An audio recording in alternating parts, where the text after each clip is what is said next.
Focus. Ideate. Innovate. Enable.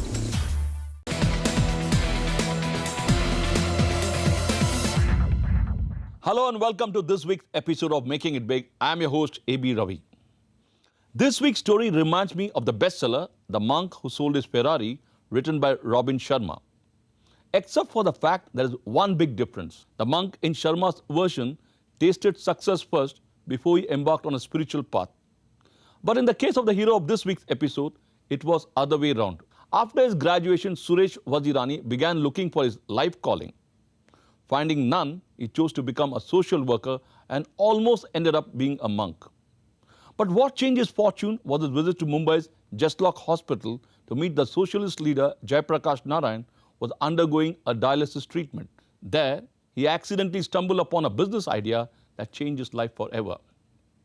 Without wasting time, Suresh set up Transasia Bio-Medicals in 1979. This small firm has now grown into becoming one of the country's largest in-vitro diagnostic equipment manufacturing company. Take a look at the Transasia story and perhaps you too could become an entrepreneur by chance if you keep your eyes and ears open and look for the eureka moment. Never did he imagine that watching a play one evening would be the turning point of his life. In 1969, the 19-year-old Suresh Vazirani got a job as a trainee engineer at the Arvind Mafatlal Group Company, Nosil in Mumbai. He had graduated as an electrical engineer from a government institute in Nagpur district in Maharashtra. That's where he was born after his parents moved from Pakistan to India in 1947 after independence. Suresh grew up in an environment of freedom fighters and refugee camps. His father got the job of an accounts clerk in a government office in Nagpur after having worked as the chief engineer at a government unit in Karachi. Suresh, the eldest of 7 children, was looked upon as the bread earner of the huge family, which was strapped for cash. Suresh's father had pushed him to do engineering. While at his job at Nosil, he was scouting for opportunities in the US to earn a salary in dollars. But destiny had other plans for him. One evening in 1971, he watched a play organized by Mahatma Gandhi's grandson, Rajmohan Gandhi. That had a deep impact on Suresh, so much so that much to the disappointment of his parents, he decided to take a year off to do service with Rajmohan Gandhi. Well, a year became 9 long years of being an activist and doing social service. His engineering skills helped in his social service. For instance, he was managing the small printing press where the popular English weekly Himmat, edited by Rajmohan Gandhi, was printed during the emergency in 1975. Suresh would have traveled this path forever and even almost became a monk, but destiny, once again, had other plans for him. In 1975, Suresh accompanied Rajmohan Gandhi to visit an activist and social reformer, Jayaprakash Narayan, at Justlock Hospital in Mumbai.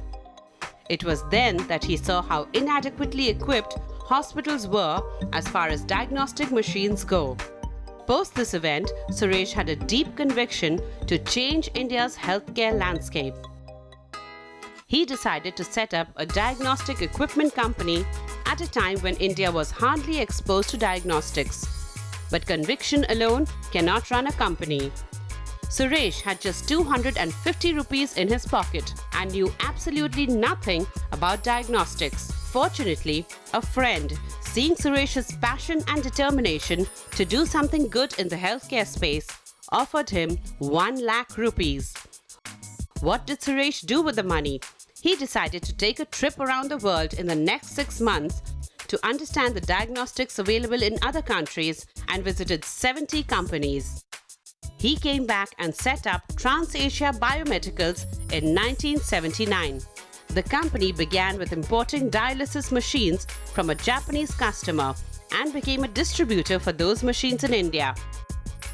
They did start making money, but within a couple of years, Suresh felt the need to get into the area of early diagnostic and treatment equipments. As imports of diagnostic equipments were proving costly, he was also keen to get into the manufacturing of diagnostic equipments in India. He ventured into manufacturing by setting up a plant at Seeps Industrial Unit in Mumbai in 1990 with his wife as his strong business partner. Because of the customs duty being so high, it was always an issue that they couldn't afford it. If we had manufactured in India and saved the amount of the duties, then it would have been affordable. And then the other factor was that imported machines, again, supporting them is a real challenge, because I mean, after all, how many spare parts, what part will go down when, and they're expensive, there's duty on even on the spare parts.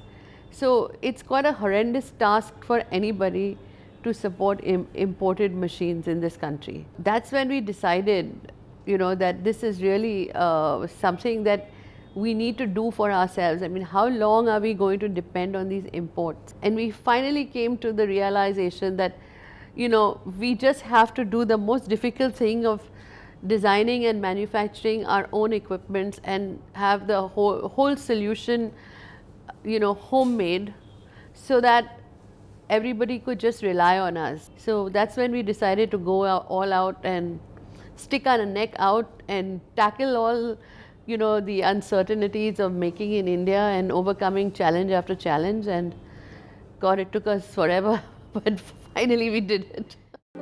More than 2 decades into manufacturing basic diagnostic equipments, Suresh realized it would take a long time to develop indigenous diagnostic technology. In September of 2009, he came across Pliva Lacema Diagnostica in Czech Republic, which was up for sale.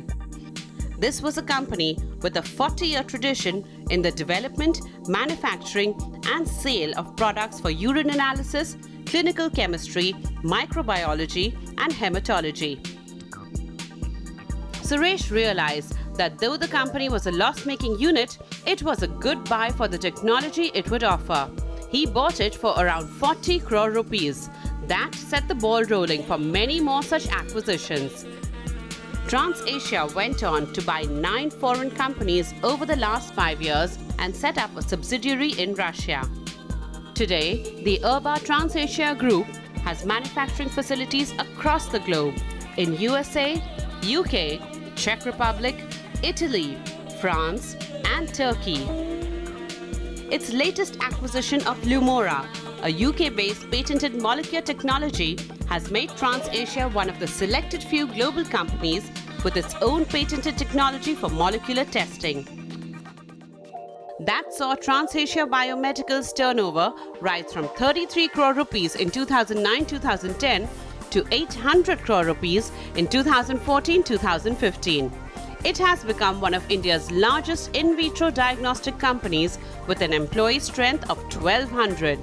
It offers solutions and products in biochemistry, hematology, coagulation, ESR, immunology, urinalysis, critical care, diabetes management, microbiology, and molecular diagnostics.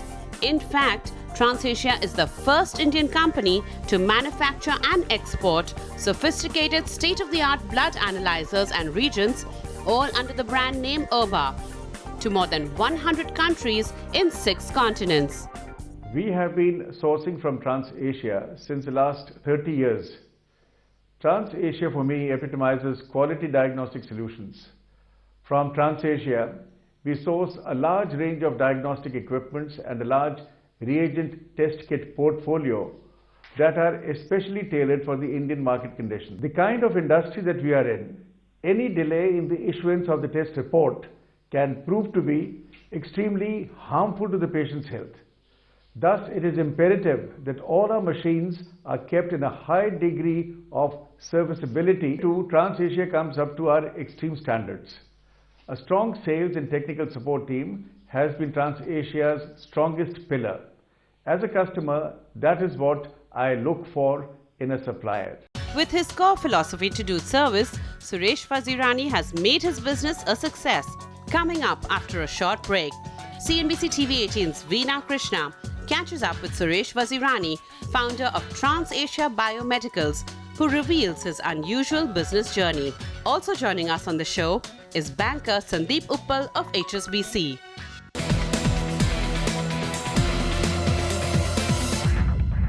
Welcome back. 65-year-old Suresh Vazirani is an entrepreneur by chance, not by choice.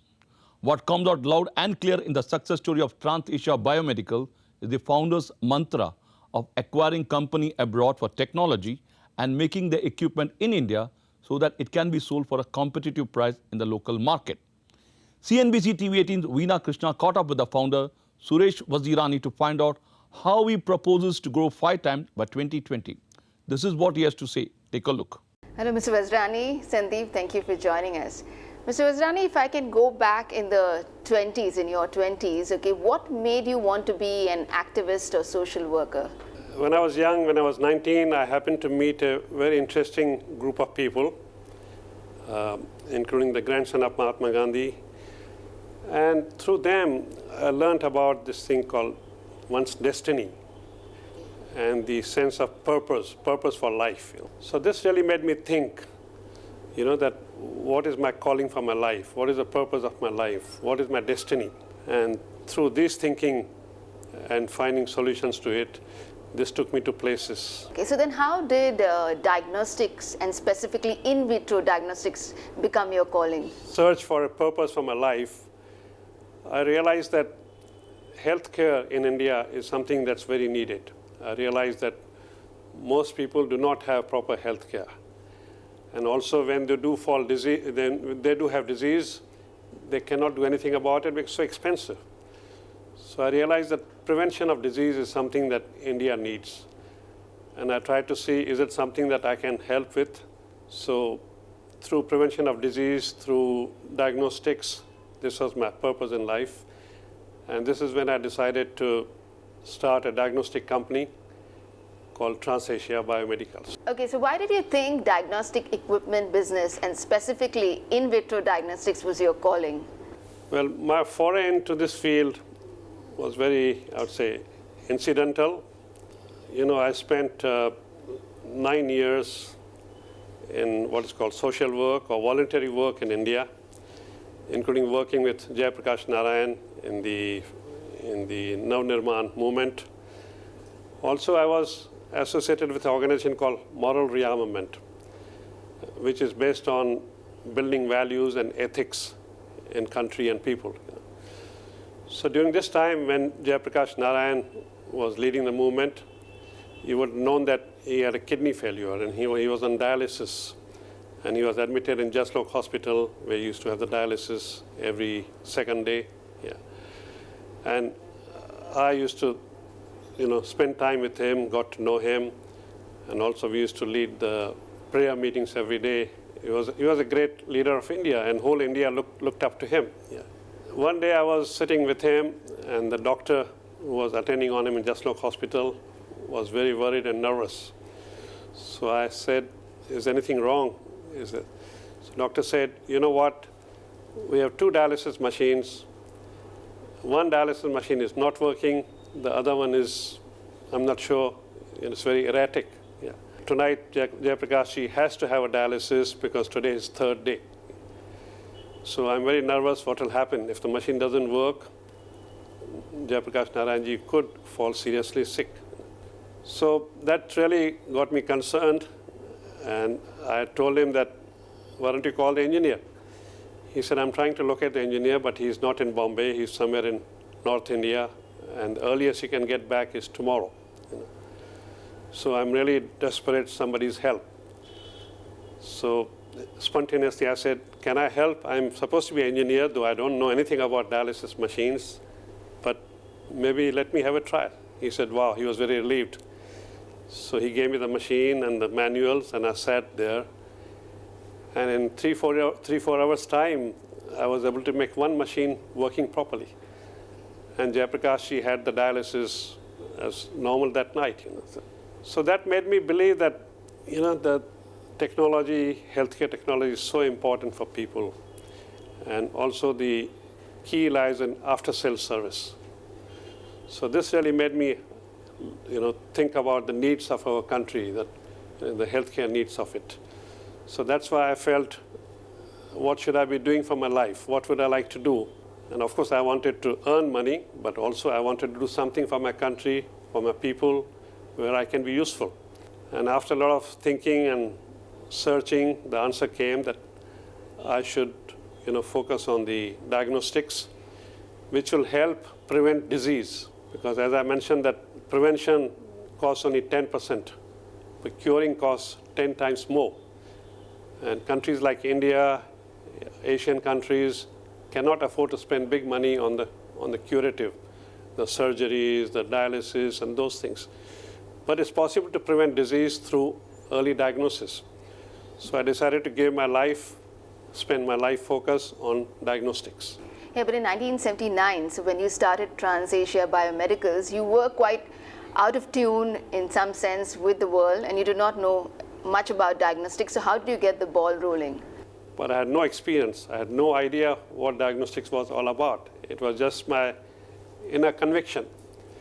So when I thought about it, what do? I had no money, 250 rupees.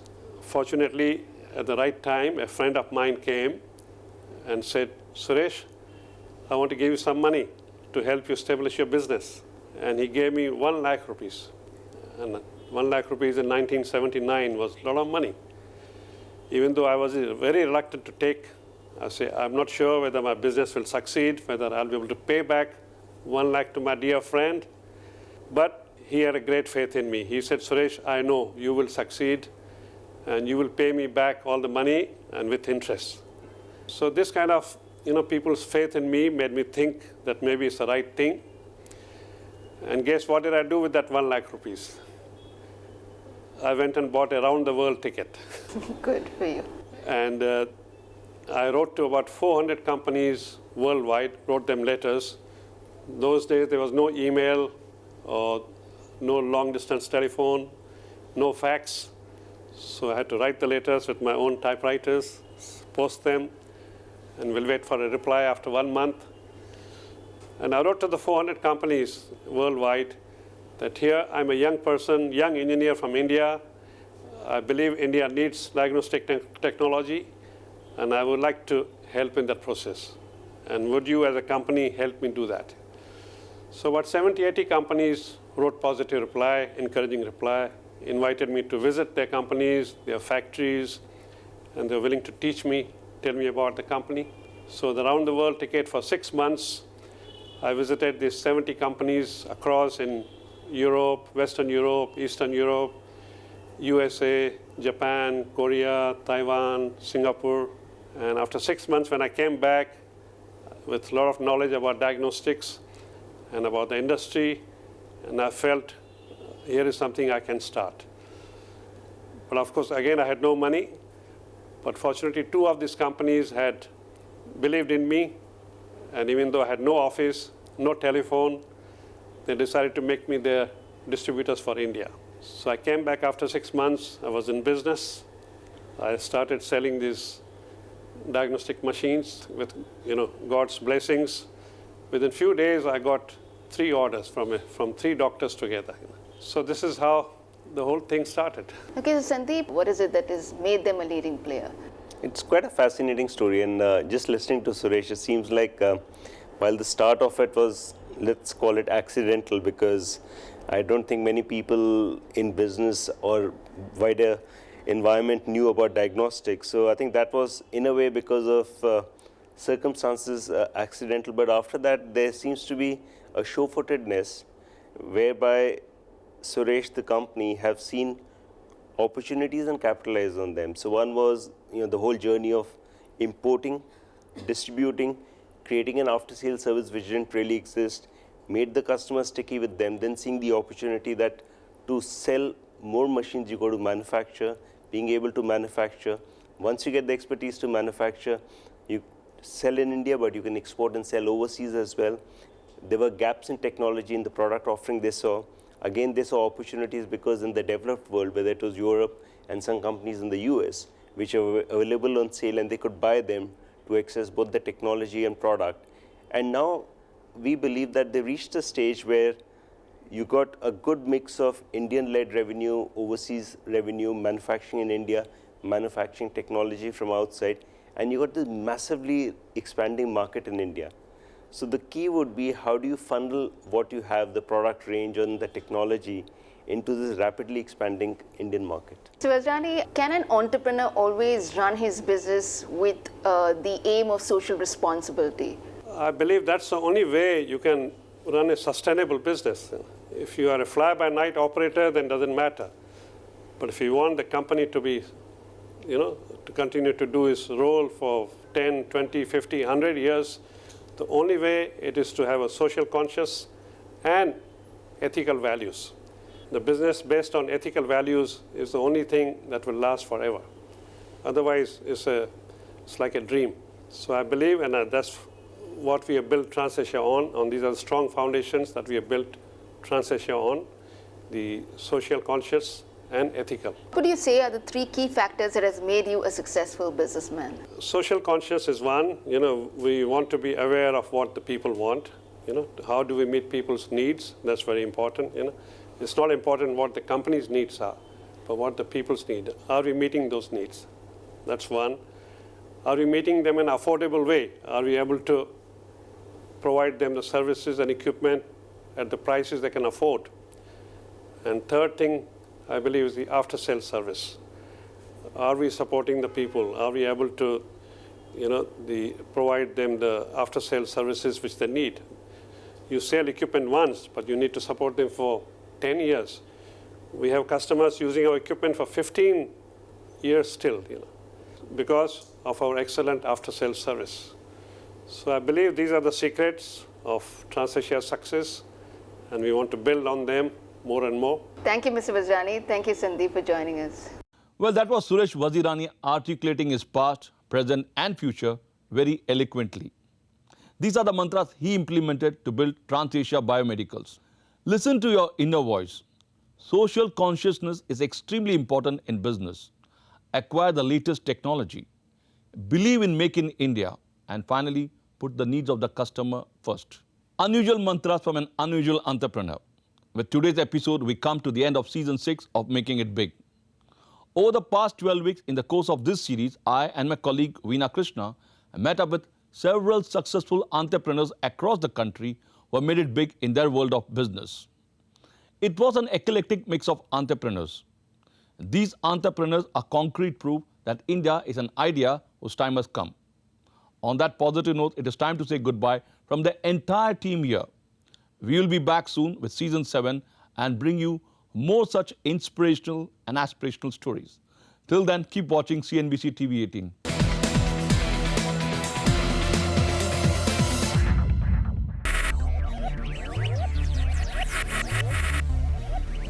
Focus. Ideate. Innovate. Enable.